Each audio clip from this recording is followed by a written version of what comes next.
ஜன நெருக்கடி இருக்கு, அந்த போக்குவரத்துல உங்க வாகனம் ஏன் வேகமா போகணும், லைட்டை ஆஃப் பண்ணி போகணும், ஏன் அப்படி போனீங்க?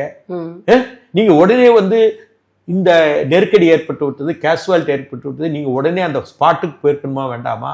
இல்ல உடனே போக முடியலாம், அங்க பக்கத்துல தங்கியிருந்து நீங்க திருச்சியில தங்கியிருந்து போயிருக்கலாம் இல்ல, ஏன் உடனே சென்னைக்கு ஓடி வந்தீங்க? இதற்கெல்லாம் யாருக்கு காரணம்னா ஜான் ஆரோக்கியசாமின்னு ஒரு சித்தாந்தி இருக்கார், சாக்ரட்டிஸ். அவர் விஜய பள்ளத்தில் தலைவரை பரியல் பண்ணிடுவார். எனக்கு தெரியும் ஜான் ஆரோக்கியசாமி, எனக்கு நல்லா தெரிஞ்சவர். இவர் புஷி கூட என்னை சந்திச்சு பேசியிருக்கிறார்.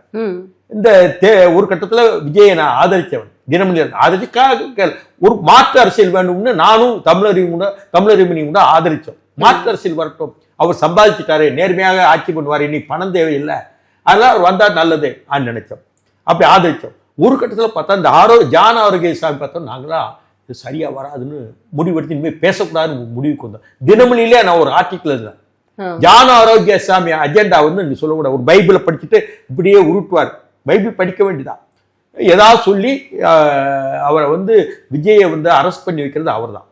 ஜான் ஆரோக்கியசாமி மைனஸ் பண்ணாதான் உங்களுக்கு எதிர்காலத்தில் உங்களை அரசியல். நீங்க ஜான் ஆரோக்கியசாமி ஆலோசனை கேட்டா, ஸ்ட்ராட்டஜி ஆலோசனை கேட்டா நீங்க ஆட்சிக்கு வர முடியாதுன்னு அப்பவுமே நான் சொல்லிட்டேன். எப்போ? ஒரு வருஷத்துக்கு மாதிரி, 1.5 வருஷத்துக்கு மாதிரி சொல்லிட்டேன்.